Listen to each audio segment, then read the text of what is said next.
Història, platja, natura, poblets, l'oceà. Això és Gran Canària.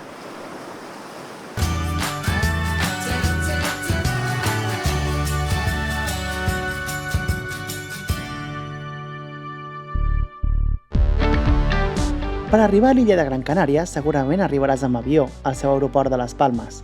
Des d'aquí pots llogar un cotxe que et permetrà recórrer tota l'illa. I jo et proposo una ruta per descobrir el bo i millor.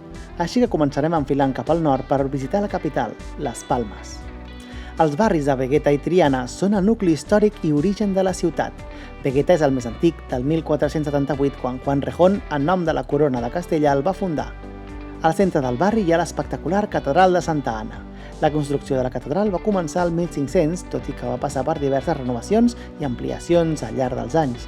L'edifici és principalment d'estil gòtic, encara que hi ha elements d'estil neoclàssic a la façana principal. La catedral va ser construïda sota el regnat dels Reis Catòlics i va ser dedicada a Santa Anna, que és la patrona de la ciutat.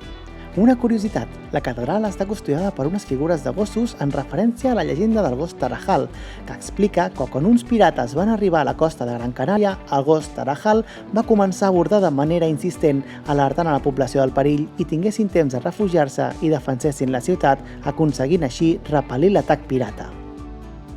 La playa de les Canteres és una de les millors platges de l'illa. És de sorra fina i daurada i s'estén al llarg de poc més de 3 quilòmetres. Té una amplada d'uns 50 metres, vaja, prou extensa com per estendre els braços i no tocar la tovallola del veí o per fer el castell de sorra més gran que hagis fet mai. També és popular entre els amants dels esports aquàtics i concretament pels surfistes gràcies a les onades constants que hi arriben. A més, el passeig marítim està ple de llocs on anar a prendre alguna cosa. Sortim de Les Palmes per anar cap a l'oest, a la Playa de les Nieves, a Agaete, que té un encant únic i una autenticitat que t'atraparà. Una petita joia de la natura amagada a la vora del mar. És una zona allunyada de la massificació turística, el que et garantirà una estona de tranquil·litat i una connexió amb l'estil de vida canari. La platja és rocosa i està envoltada per muntanyes i penya-segats abruptes. Fins al 2005, quan es va trencar, aquí s'hi veia el Dedo de Dios, una formació rocosa que semblava imitar un dit assenyalant cap al cel i que va ser símbol icònic de l'illa. El Far de Sardina és una joia marítima amb 55 metres d'altura construïda per Juan León i Castillo el 1905. Aquest far majestuós guia els mariners amb el seu resplendor des de la pintoresca localitat de Sardina. Una altra localitat que no us podeu oblidar de visitar és Arucas, un petit poble ple de racons fascinants on destaca la seva imponent església neogòtica, l'església de Sant Joan Baptista, coneguda com catedral per la seva grandiositat arquitectònica. Inspirada en catedrals gòtiques europees, imponent, reflecteix detalls arquitectònics exquisits. Els vitralls, les escultures i els detalls de pedra ressalten la seva bellesa. Arucas t'ofereix encantadors carrers empedrats capturant l'essència autèntica de la vida quotidiana canària. Si seguim la nostra ruta pels millors pobles de Gran Canària, arribem fins a Firgas, que és coneguda pels seus manantials d'aigua, especialment la font d'aigua d'Arucas i Firgas. Una aigua amb propietats reconegudes que es troba al carrer principal i és el seu principal reclam, on gaudireu d'un ambient tranquil i relaxat.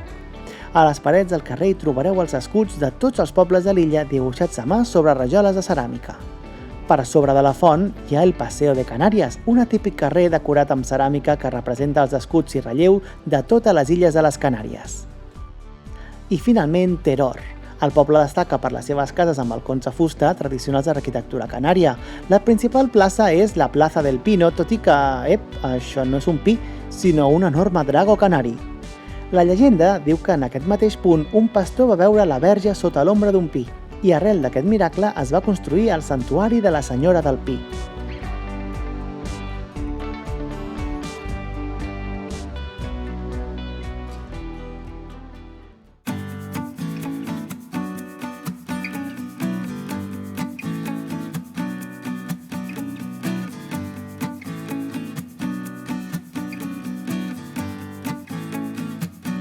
Ens dirigim cap al sud per anar a veure les increïbles dunes de Maspalomas.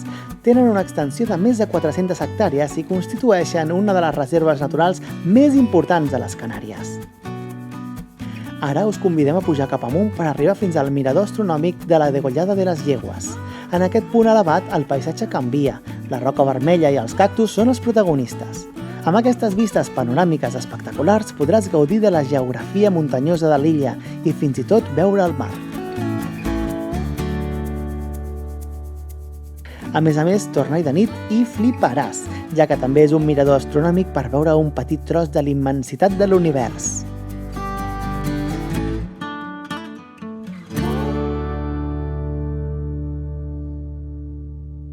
Tornant a tocar del mar, passegeu pels voltants del Far de Maspalomes, una torre de 58 metres d'alçada amb gairebé 150 anys de història. La seva elegant presència és una marca distintiva del paisatge costaner de Maspalomes, però per marca distintiva tenim el Puerto de Mogán. Si sou de platja i sol, a Mogán hi ha una de les platges de sorra fina i daurada més tranquil·les de l'illa. Normalment, la mar està calmada, sense onades, i a més et permet gaudir d'unes vistes espectaculars dels penya-segats que cauen a les aigües de l'oceà Atlàntic. El port de Mogán, conegut com la Venècia de les Canàries, és un lloc on els canals i els colors es barregen. Aquí pots gaudir de ponts, edificis pintorescos, restaurants a la vora de l'aigua i mercats. És com si algú hagués dit «fem d'aquest port que sigui el més encantador de tots», i així ho van aconseguir. Ideal per fer fotos, riures i uns quants likes a Instagram.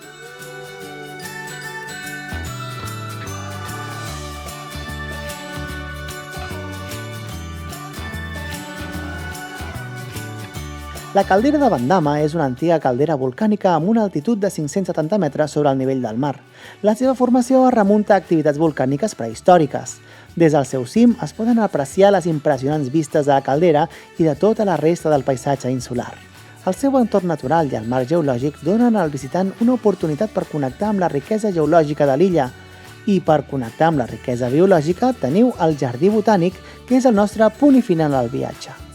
Si desitgeu deleitar-vos en paisatges naturals espectaculars, un clima agradable durant tot l'any, passejar per poblets pintorescos o relaxar-vos a la platja, l'illa de Gran Canària us convidarà a fer-ho. Apa, bon viatge!